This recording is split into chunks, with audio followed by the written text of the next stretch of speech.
In today's video, we're going to talk about 5 common mistakes that beginners often make while they're strumming and while they're learning to strum for the first time on guitar. If you are a beginner, you might not necessarily make all of these mistakes, but I pretty much guarantee you that at least one in the list you will find that you make on a regular basis, and you might find that this is holding you back and affecting your sound, your rhythm and your timing. By avoiding these mistakes, you'll be well on your way to becoming a strumming pro. So let's grab your guitar and let's get started. Mistake number 1 is holding the pick too tight. Many beginners tend to grip the pick like their life depends on it. The problem is holding the pick too tight restricts your wrist movement, which makes it harder to achieve a relaxed, smooth strumming motion. Instead, hold the pick gently between your thumb and your index finger like this. Avoid gripping too tight. You can see here when I'm putting so much pressure, and you can see the difference when I'm holding it lightly like this, ready to strum. In fact, in reality, the pick should just slide in between this grip, this OK signal or OK sign, like that, and it should be easy for someone to take the pick out of the grip while you're holding it. I think sometimes beginners can be afraid of dropping the pick on the floor, to which I normally say to my students who are afraid of this, that's probably better than holding it too tight in the first place.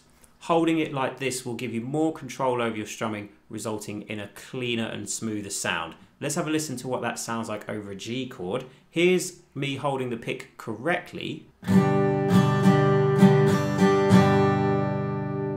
I'm now going to grip the pick too tightly on purpose, and you can hear the difference in the sound. So here I am holding on for dear life.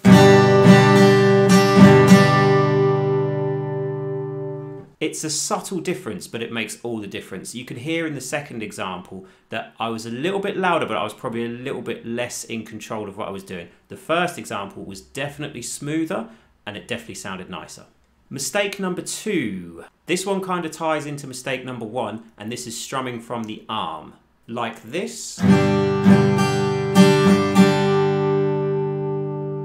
Strumming solely from your arm can lead to inconsistent rhythm and unnecessary tension in your playing. Instead, you want to strum from the wrist, like this, and I'm going to show you how to do that just with downstrokes right now.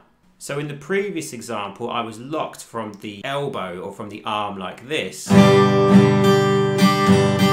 It kind of sounds similar to when I was holding the pick too tightly before. So instead, I'm going to strum from the wrist in this motion, so my elbow is going to pretty much stay still throughout the whole thing and rest on the top of the body here. So here's some downstrokes, just strumming from the wrist.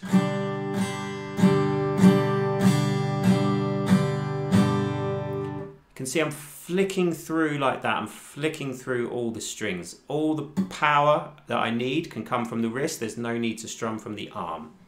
You will occasionally see some really good guitar players strum from the arm and strum from the elbow. It's not to say that it's a terrible thing and that you should avoid it at all costs, but it's probably in your best interest to strum from the wrist. It will also mean that you'll be able to play for longer because you won't get tired because you're using less muscles. Here's another example of me strumming from the wrist. I'm going to do the standard strumming pattern as down and up strokes now.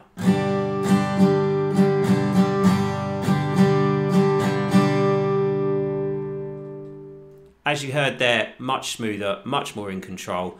I could strum like this for hours and it wouldn't affect me. If I strum from the elbow or the wrist, might be a different story. Mistake number 3, raking through the strings instead of flicking. This one can be kind of hard to explain, particularly to beginners, so it's probably easier if I show what I mean. But I do find that some beginners, not all, tend to have a habit of trying to rake all the way through the strings like this, one at a time. Which sometimes you do want that effect, but most of the time you're going to want a nice flick like this. Let's have a look at the difference close up. I'm going to perform the same strumming pattern, but instead of flicking like I have been doing recently, I'm going to rake through the strings and you'll be able to hear the difference. Do that again.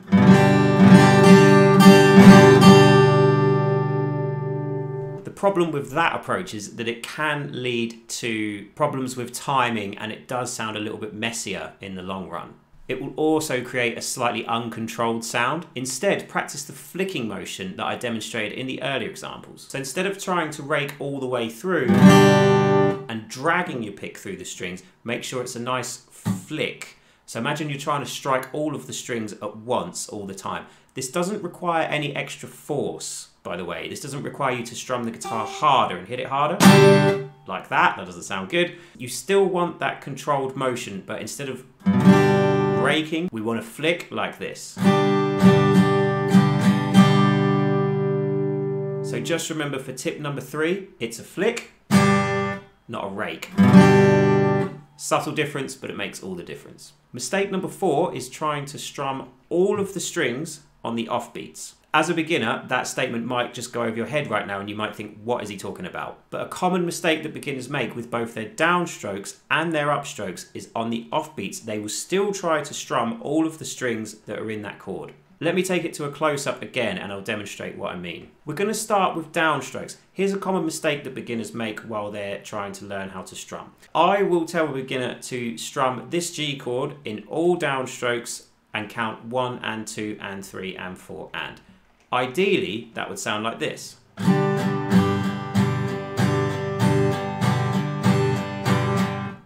What tends to happen is that a lot of beginners will perform that same rhythm in this motion. It's the same rhythm, but you could hear in the first example it sounded slightly more controlled and slightly smoother. In the second example, it was too loud and it sounded quite unprofessional. That's because in the second example, I was strumming all the strings all the time. And in the first example, on the offbeats or the ands, I was lightening up my strumming. You can achieve this by just strumming the first 2 or 3 strings in the chord, even sometimes just the root note. So we're going to do it like this. 1 and 2 and 3 and 4 and.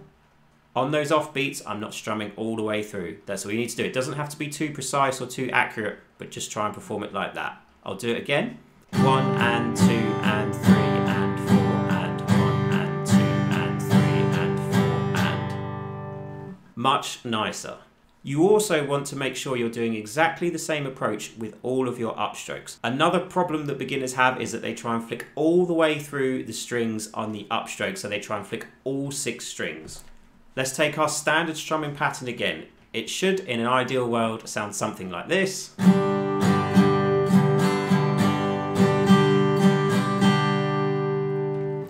Sometimes with beginners it can end up sounding like this.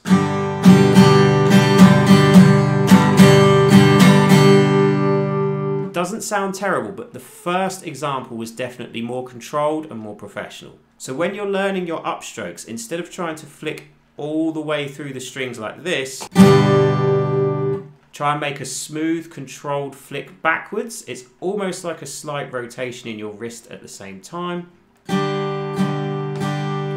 And you're only going to catch the highest 2 or 3 strings in that chord. You don't need to go all the way through. It will sound much better if you can get the separation between a nice full downstroke and a softer upstroke. Let's have a listen to that strumming pattern again one more time with the correct motion. So I'm going to go 1, 2 and 4 and. So those off beats are not as loud as the down beats because I'm not strumming as many strings. 1, 2 and 4 and. 1, 2 and 4 and. 1, 2 and 4 and. And finally, mistake number 5, not practicing with a drum machine or a metronome. You need to get used to practicing with either a drum machine or a metronome when you're a beginner and you're learning how to strum for the first time. Ideally, this will be a drum machine because I don't know about you, but to be honest, a drum machine or a drum beat is a lot more inspiring than just a simple metronome clicking in 4. You can find loads of free drum beats to practice to of various different tempos on YouTube or all over the internet. Have a search and pick one that you like and pick one that inspires you to strum along to. Even if you only intend to perform solo acoustic songs by yourself, you still need to develop a strong sense of internal rhythm, otherwise known as an internal clock. Sometimes I find with beginners that their tempo can wander quite significantly because they don't practice enough to either a metronome or a drum beat and practice playing in time all the time. And to practice what I preach, I'm going to demonstrate both the strumming patterns that I've used in this lesson with a metronome. I would do a drum beat, but it's easier for me to load a metronome up right now. And I'm going to count along and I'm going to try and tap my foot while I'm playing as well. I'd recommend setting the metronome somewhere between 80 beats per minute and 100 beats per minute to begin with, and then you can gradually increase or decrease the tempo and experiment as you get more comfortable with your internal rhythm. Got my metronome clicking at 100 beats per minute. Here's the first pattern that I did. 1, 2, 3, 4, 1 and 2 and 3 and 4 and 1 and 2 and 3 and 4 and 1 and 2 and 3 and 4 and 1 and 2 and 3 and 4 and... I'm trying to make sure that all my strong beats, all my strong full downstrokes are perfectly in sync with that pulse. Let's do the same thing now with the standard strumming pattern. And after 4, 1, 2, 3, 4, 1, 2 and 4 and 1, 2 and 4 and 1, 2 and 4 and 1, 2 and 4 and... Again, all of those strong down beats, down strokes are perfectly matched up with the click of the metronome, while the upstrokes are perfectly in sync with when my foot would come off of the floor. So there you have it, 5 common strumming mistakes for beginners to avoid. Avoid these ones and you'll be well on your way to sounding like a pro at strumming patterns. Take your time, remember it's all about patience, and put the practice in and you'll do really well. Thanks very much for watching. If you found this video helpful, give it a thumbs up, give it a like, subscribe to the channel for future videos, and in the meantime, take care and enjoy guitar playing. Thanks for watching.